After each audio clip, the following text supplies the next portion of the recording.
Ladies and gentlemen, welcome back to my channel. My name is Catherine, and today in studio, I'm with Dr. Nyaburi, who is going to be my guest today. And before we introduce the topic of today, I will welcome Daktari to introduce himself, tell you who he is, what he does, and probably something he wants us to know about him. So, Daktari, karibuni sana. Thank you very much. I'm excited to be here. My name is Nyaburi Israel. I'm a Kenyan, and currently I'm a lecturer at the Department of International Relations and Diplomacy at Riara University. I'm also a student at the George Mason University. I study conflict resolution as well as genocide and mass atrocity prevention. I'm really looking forward to this conversation. Asante sana Daktari. So in today's discussion, we are basically going to look at the militarization of the African youth, and we are making references to the Kenyan youth and to the electoral processes in the country. Now that in less than a year, we are going to a general election again. So, Daktari, when you look at the history of Kenya electoral processes, especially the general elections, we have had several cases of violence. And many times, even when you look at the work report of 2007, work reporting on the perpetrators of violence across the country came up with a list of failures groups. And when you look at the composition of these groups, much older people aged between the age of 15 to somehow 33 there.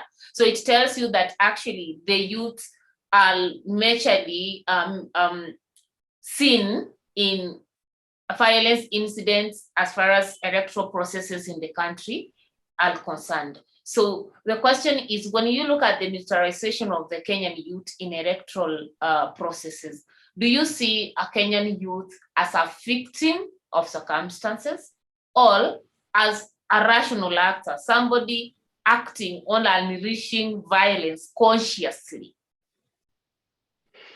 So that's a good question. And with it come two important responses. Number one, we need to genuinely put into context the nexus between politics and economics on one hand, and then the young people, that is the youth, and economics on the other hand. At the core, of this triangle is economics at the top. Below, we have politics on one hand and the young people on the other hand. The end game is to try and achieve economic independence. And this is an objective that many people seek to achieve, not just young people. However, in the context of Kenya and many developing countries, politics is very much tied into economics, so that when your political party, when the political affiliation that you belong to has not won an election, then it is like losing hope. You may not be able to transcend within the economic cycles in the country. And that is what triggers, in many cases, emotional responses to elections. And we should not take it for granted that in of the much publicized electoral violence in developing countries, even in developed countries, even more recently in the United States, people responded very violently to an election result. So it is not peculiar to find that people in the developing countries are concerned about an election loss. The issue is that young people would want to engage in politics that tends to favor their affiliation. And when they do not win, then there is possibility of a reaction. So I can say that the question whether it is a young person is a victim, I think young people are victim of a number of issues, one of them being the economic aspect as well as the political aspect, because we have to agree they are not the major players in politics on one hand, they are equally not the major players in economics.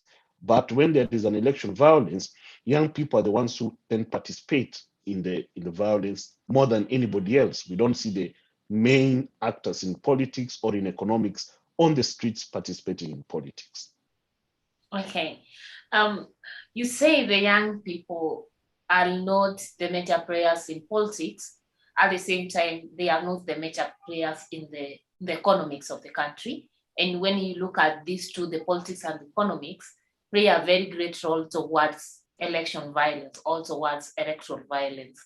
But one thing that assertion leads to me to is my second question, Daktari. And in this question, it's coming from a reality that when you look in Africa or even in Kenya, the youth constitute majority of the population or majority of the electorate.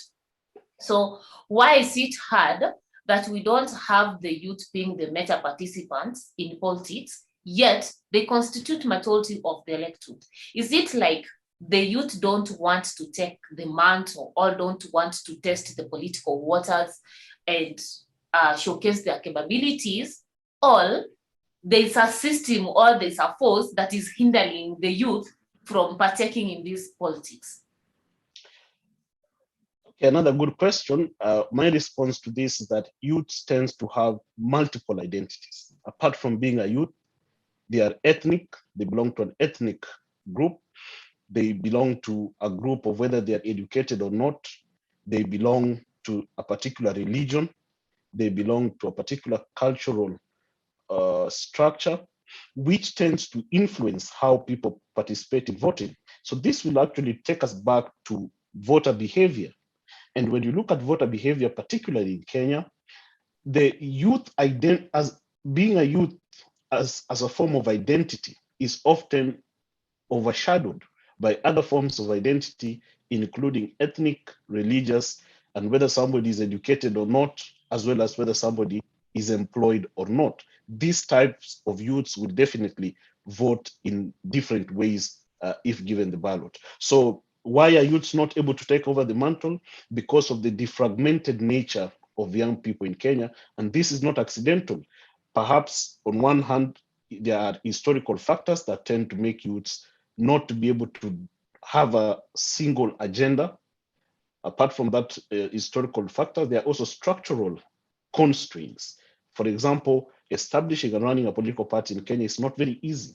You all know that politics in Kenya is equally heavily, it involves a lot of financial muscle. You need to bribe people, you need to do a lot of things. So young people still face these economic constraints alongside women and other minorities in the country in terms of their ability to be able to ascend to power. So they are different or multiple identities combined with structural, historical, and economic constraints deny youths an opportunity to have a movement that can be able to be felt during an election process. Actually, I agree with you that the youth have different take extra identities other than the youth identity, and this can range from ethnic, religious, and so forth. But actually, we say politics is a game of numbers. And in Kenya, registering, for example, as a voter is free. You don't need to pay to register as a voter. And it's an exercise that actually lands throughout the year. I have happened to be a PO and an electoral observer in the previous elections. And one thing that I observed as an actor in elections, I realized that in the polling centers where people go to cast their votes, you don't see the youth there. Actually, majority of the people who are coming to vote were the elderly, the people being even wheeled to polling centers to cast their votes. And I didn't see the youth. But when it came to when we are counting now the votes in the evening, I could see the youth paraded around the center now waiting for the results. How do we call that? Can we say that now they have been stopped from coming to vote? How do we call that scenario? Can I call it ignorance on the side of the youth? How do we take that one? Yeah, that's again an important observation. And to respond to the issue, we need to go back to the idea of political apathy. Young people generally, even until a few days towards the election, if you try to speak about politics among young people, especially even the educated ones, you'll hear an attitude of people saying, "Sisi hatupendi siasa, let's talk about other issues." So the young people, apart from attending rallies, in fact, attending rallies becomes sort of a cultural practice, something just to assemble and admire politicians speaking. But when it comes to discussing politics, you find that young people are allergic to discussing politics. You'll hear phrases like "Mimi sipendi siasa," wewe wacha siasa, among others. So you find that that element of not discussing politics among the young people becomes a big blow. Secondly, based on that attitude of "Mimi sipendi siasa," or "I don't like politics," in fact, they are told that politicians are corrupt and therefore they don't see any hope. Majority of them may not want to even register as voters, or will be in a different location rather than where they took their vote during the election. So some person took their vote in the village, during the election they are in the city, or vice versa. So the factors that hinder youth or young people from turning out into election process, that they have a feeling that politics is a corrupted game. But we have to give credit that there is a decent participation among young people, even in the voting. However, that turnout is not, as you've said, significant, but more importantly, coordinated to push a youth agenda. So those ones will be turning out because of their ethnic affiliation to the politician, their religious affiliation, and more importantly, maybe somebody is their neighbor or somebody they knew, and that's why they're turning out to vote. So what are the drivers that make people to turn out for voting is something that we need to examine for us to understand the low turnout among the youth. Okay. And talk of it, Daktari, even as when we talk about the youth political participation and the youth political violence, if you have your eyes back to the recent concluded by-elections in the country, we saw cases of police officers unleashing violence to even the politicians themselves, to the political leaders themselves, and it's not necessarily that these police officers were youth. Some were people who are above the age bracket of what we term a youth in this country. And that tells me that it has reached a point whereby now we have kind of state violence in a democratic process.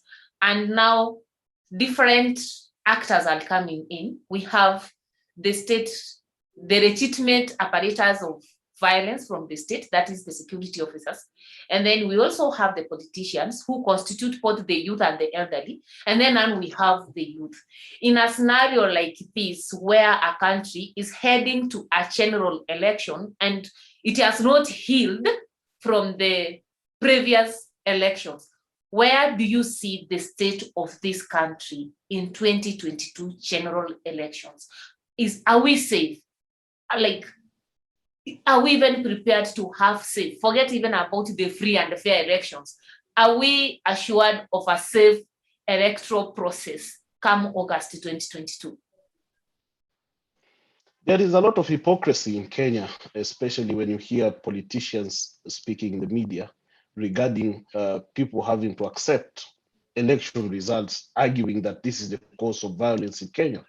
I tend to disagree with this simplistic observation about election in Kenya.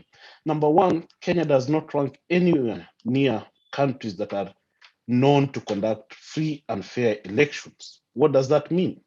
That whoever probably wins elections in Kenya might not be the legitimate person who actually wins.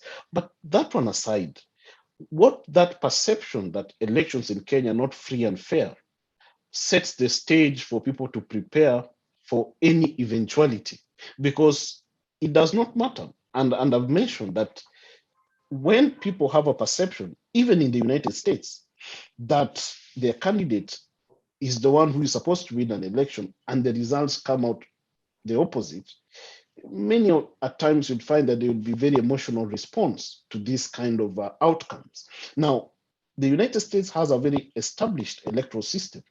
In countries like Kenya, where suspicion that election could actually and honestly be been manipulated, then it becomes very difficult for you to stop electoral violence. So what we need to begin by acknowledging is that Kenya has a lot of work to do in terms of, because this issue of election malpractice, whether elections in Kenya are free and fair, do not need to be real. They only need to be perceived. The moment people perceive elections to be manipulated is enough recipe for chaos. And listening to politicians and even members of the fourth estate arguing that people in Kenya must accept the election result, I think that is trying to cover or sweep the dust under the carpet. We must agree that there is a little bit more work to be done in terms of helping Kenya become electorally mature in terms of handling elections.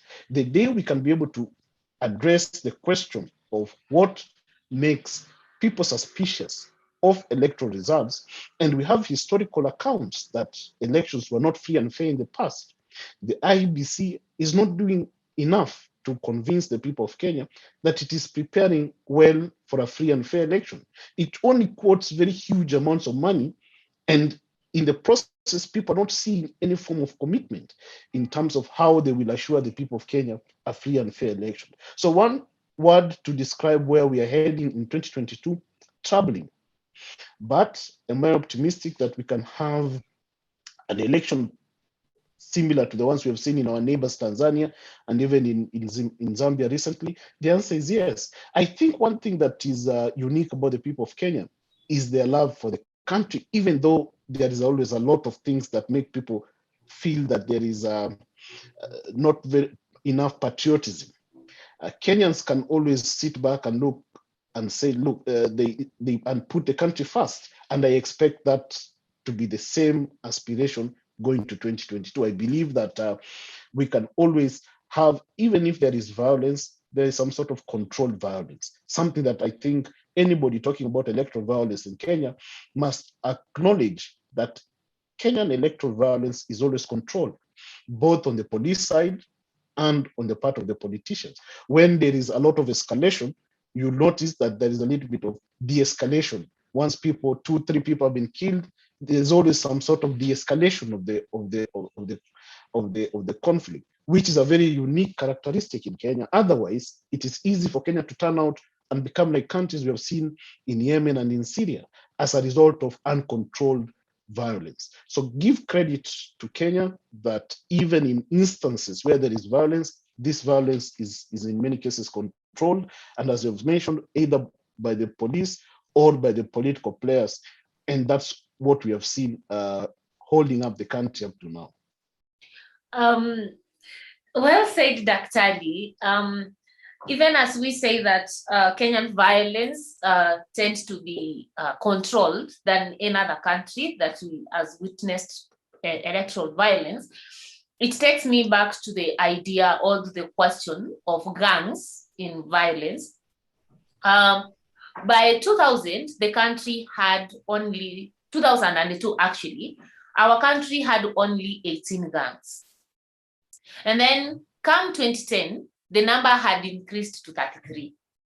As at 2016, 2019, the country had around 346 gangs in the country. And when you look at the behavior of gangs, they tend to resurface during the electioneering period. That is the time you see we start hearing groups like Mungiki, we start hearing groups like Talbot. That's the time we even see groups like Chinkororo.